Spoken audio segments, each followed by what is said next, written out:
사도행전 11장입니다. 사도행전 11장 19절부터 마지막 절 30절까지 보겠습니다.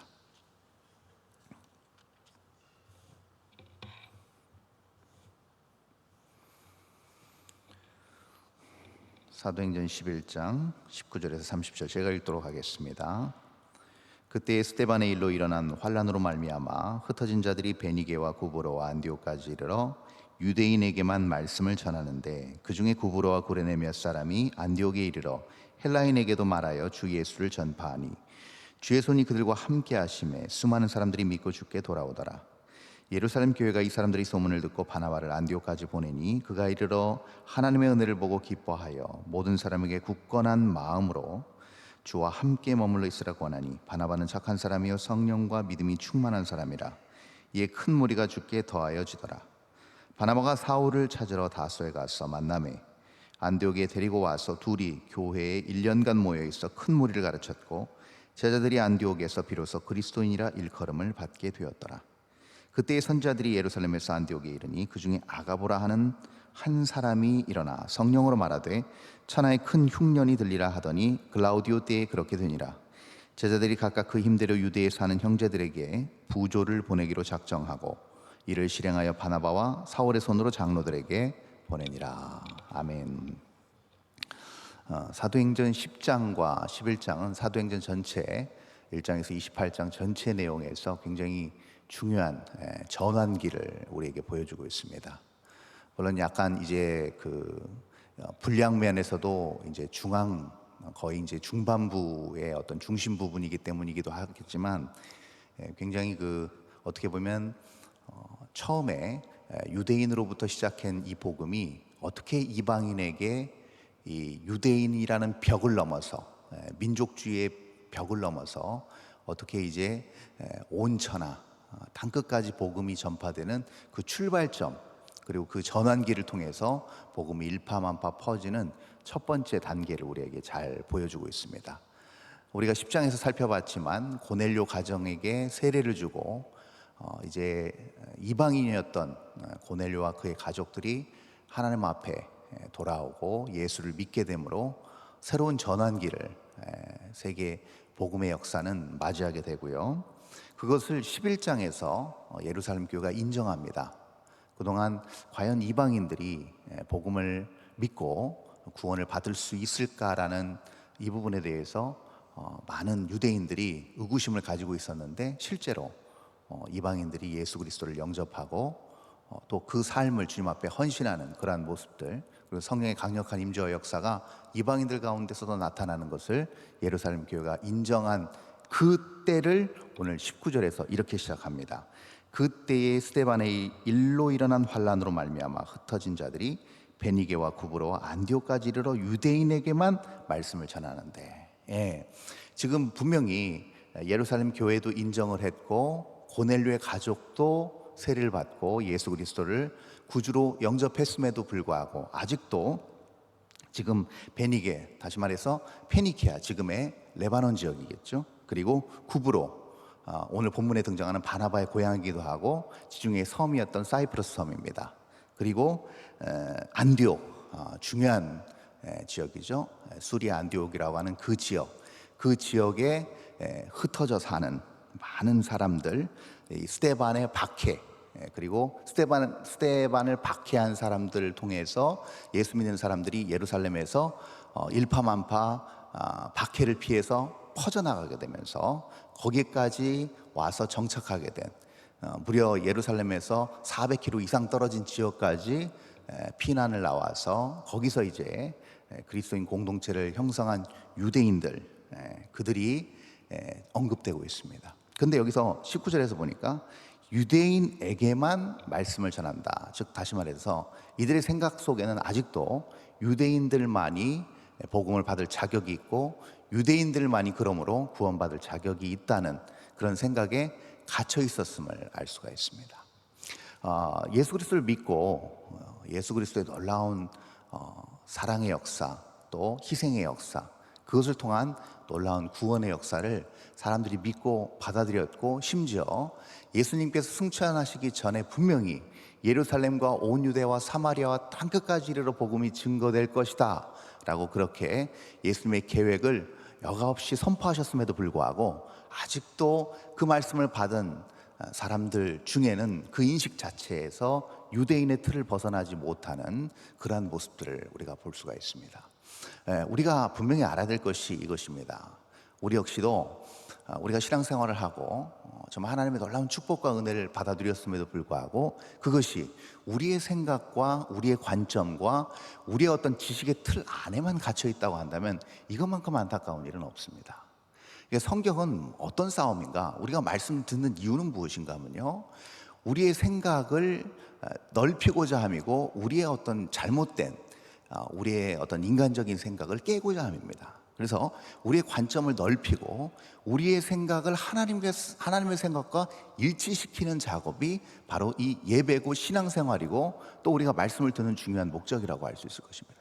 그냥 말씀으로 우리가 은혜 받고 말씀으로 어떤 귀중한 어떤 우리의 삶의 어떤 인도함 받는 어떤 그런 가이드를 얻는 수준에서 그치는 것이 아니고 우리 생각의 틀을 깨는, 우리의 생각을 하나님의 생각과 정확히 일치시키는 노력과 작업이 바로 우리가 말씀을 듣고 배우고 받아들이고 그리고 깨닫는 그 과정이라고 할 수 있을 것입니다. 그 과정이 지난 이후에 20절에 보니까 참 흥미로운 기록이 나와 있습니다. 그 중에 구브로와 구레네 몇 사람이 안디옥에 이르러 헬라인에게도 말하여 주 예수를 전파하니. 중요한 표현이 나오죠. 지금 19절과는 대조적으로 지금 구브로와 구레네 몇 사람이 안디옥에서 드디어 유대인이 아닌 헬라인에게, 이방인에게 복음을 증거했다는 겁니다. 여기서 이런 중요한 것을 발견하게 됩니다. 그것은 무엇이냐면 이 사람들이 이름이 기록되지 않았다는 겁니다. 여러분, 베드로도 아니고요, 바울도 아닙니다. 구브로와 구레네 몇 사람입니다. 여러분, 심지어 이 구레네는 어느 지역이냐면요, 저기 이디오피아 지역입니다. 아프리카 변방에 있는 사람들이 그 지역까지 와서 복음을 증거했다는 겁니다. 이게 놀라운 것이죠. 그래서 우리는 이렇게 생각할 수 있습니다. 아무도 모른다. 뭘 모른다? 우리가 주님 앞에 천국에 올라가서 누가 어떤 상급을 받을지 아무도 모른다는 겁니다. 우리가 생각할 때는 성경에 이름도 명시되고 수많은 선교 사역과 어떤 순교의 그런 어떤 두려움, 그런 것까지도 불사한 모범적인 신앙의 삶을 보여준 사람들이 하나님 앞에 크게 인정받지 않을까? 물론 그렇겠지요. 어떻게 우리가 어떤 하나님의 말씀의 약속의 기준으로 우리가 볼 수 있는 관점이 생기지 않았겠습니까? 그런데 그 차원을 넘어서 하나님의 관점과 하나님의 생각과 하나님의 일하심의 방법은 다를 수 있다는 겁니다. 전혀 이름이 나와 있지 않습니다. 구레네 그리고 구브로의 몇 사람입니다. 근데 이 사람들의 이방인을 향한 사랑과 이방인을 향한 복음 전파의 결과가 어떤 결과를 낳았습니까? 이방 선교를 향한 전초 기지를 구축하게 했습니다. 전 세계 최초로, 교회 역사상 최초로 이방인을 향한 복음 전파의 중요한 구심점 역할을 하는 안디옥 교회를 탄생하게 만들었다는 겁니다. 이름도 나와 있지 않고 이 사람들이 어떤 사람인지 구체적으로 성경은 언급하지도 않는 이 사람들을 통해서 하나님의 놀라운 세계 선교를 향한 중요한 거점 그리고 출발점이 시작됐다고 우리는 이 20절을 통해서 발견할 수 있는 것이죠. 그래서 오늘 본문을 우리가 새벽에 묵상하면서 분명히 알아야 될 것이 있습니다. 그것은 무엇이냐면 성령 하나님께서는요, 우리의 생각과 다르게 역사하실 뿐만 아니라 하나님의 관점과 하나님의 어떤 생각과 일하심의 방법 또한 우리와는 많이 다름을 알 수가 있습니다. 그래서 이 말씀을 통해서 우리는 알 수가 있는 것이 바울의 고백입니다. 내가 약할 때 도리어 강해지고 내가 무명하지만 유명하다. 아주 이 놀라운 표현을 한 거죠. 내가 궁핍하지만 모든 것을 다 가진 자처럼 내가 살 수 있는 이유가 바로 거기에 있습니다. 세상은 우리를 인정하지 않을 수 있습니다. 내가 그냥 평범한, 아니 오히려 열등한 삶을 살 수도 있습니다. 사회적 관점, 세속적 관점에서 판단하고 그 잣대와 기준으로 내 자신과 내 삶과 내 처지를 봤을 때는 그럴 수 있습니다. 이름조차 명함조차 내밀기 힘든 우리의 삶의 모습일 수 있다 이 말이죠. 그러나 하나님께서 그 사람을 통하여 일하시고 그 사람을 통하여 놀라운 계획을 펼쳐나가신다고 했을 때 여러분, 이것은요 무궁무진한 결과물을 만들어낼 수 있다는 겁니다. 근데 참 재밌고 아이러니한 건 무엇이냐, 우리 하나님은 그런 자들을 통하여 일하신다는 겁니다. 그런 사람들을 통하여 하나님은 역사하신다는 사실을 우리가 오늘 말씀을 통해서 다시 한번 재확인할 수 있는 것이죠. 자, 보십시오. 21절에 그러한 결과가 계속해서 나타나고 있습니다. 주의 손이 누구와 함께? 그 구브로 구레네 사람들과 함께, 그리고 복음을 접한 헬라인에게도 함께 하심에 수많은 사람들이 믿고 죽게 돌아오더라. 결국 하나님이 하신다는 것이죠. 그 사람들의 열정, 그 사람들의 순종의 그 신앙을 기반으로 하셔서 하나님께서 역사하심을 우리는 알 수가 있습니다. 이 소문을 듣습니다. 급기야 예루살렘 교회가 이 소식을 듣고 바나바를 안디옥에 보냅니다. 왜 바나바를 보냈냐면요, 구브로 사람이기 때문에 그렇습니다. 고향이 사이프러스예요. 그러니까 그 지역에 대해서 굉장히 익숙하고 그 지역 사람들을 잘 아는 헬라파 유대인 이 바나바, 또 더 나아가서 모든 사람들에게 칭송을 받고 영적으로 깨어있는 사람이었기 때문에 이 바나바를 보낸 것은 어쩌면 당연한 결정이었는지도 모르겠습니다. 23절에 바나바가 그 지역에 이릅니다. 하나님의 은혜를 보고 기뻐하여 모든 사람에게 굳건한 마음으로 주와 함께 머물러 있으라 권하니, 자, 바나바에 대한 소개가 나옵니다. 그는 착한 사람이요 성령과 믿음이 충만한 사람이라 이에 큰 무리가 죽게 더하여지더라. 중요한 것을 얘기하고 있죠. 이름이 언급되지 않는 사람들로부터 비롯된 이 안디옥 교회가 바나바라는 사람을 지정해서 파송해서 그 바나바라는 사람을 통해서 안디옥 교회를 목양하게 됐을 때 이것은 더 파급 효과가 크게 일어나는 것을 알 수가 있습니다. 이것은 아마도 예루살렘 교회가 기도했을 것입니다. 안디옥 교회의 이방인들이 또 소수의 사람들이 모여서 교회를 개척해서 교회가 아름답게 성장하고 가꾸어지는 것을 듣고, 거기에 적합한 사람이 누구일까? 교회가 기도하지 않았겠습니까? 예루살렘 교회가. 그때 바나바가 아마도 이구동성으로 또 만장일치로 결정이 됐을 것입니다. 바나바를 보냅시다. 그래서 바나바가 가게 됐고, 그 바나바는 그 당시에 헬라파 유대인과 동시에 그 지역 사람들의 성향과 그 지역 사람들의 모든 어떤 삶의 정황들과 형편들을 잘 알고 있는 처지였기 때문에 굉장히 그들을 목양하는 데 있어서, 그들을 말씀으로 양육하는 데 있어서, 또 그들의 모든 상황을 이해하는 데 있어서 다른 사람들보다 훨씬 유리했을 것입니다. 이런 모든 정황을 다 갖춘 바나바 플러스 뭐가 있었습니까? 성령과 믿음이 충만한 사람이었기 때문에 전적으로 바나바 자체가 하나님 앞에 의지하는 마음, 헌신하는 마음이 컸을 것입니다. 그랬더니 안디옥 교회가 점점 크게 부흥하는 모습을 우리는 24절에서 발견하게 됩니다. 자, 여기서 그치지 않습니다. 하나님의 계획은 안디옥 교회를 향한 특별한 계획이 있으셨고, 안디옥 교회를 기반으로 한 세계 선교 사역에 대한 원대한 비전을 우리 하나님 품고 계셨기에 바나바를 통해서 누구를 불러 찾으시는가? 바로 바울을 불러 찾으십니다. 그래서 다소까지 가서 사울을 찾습니다. 다소는 사울이 태어난 고향이죠.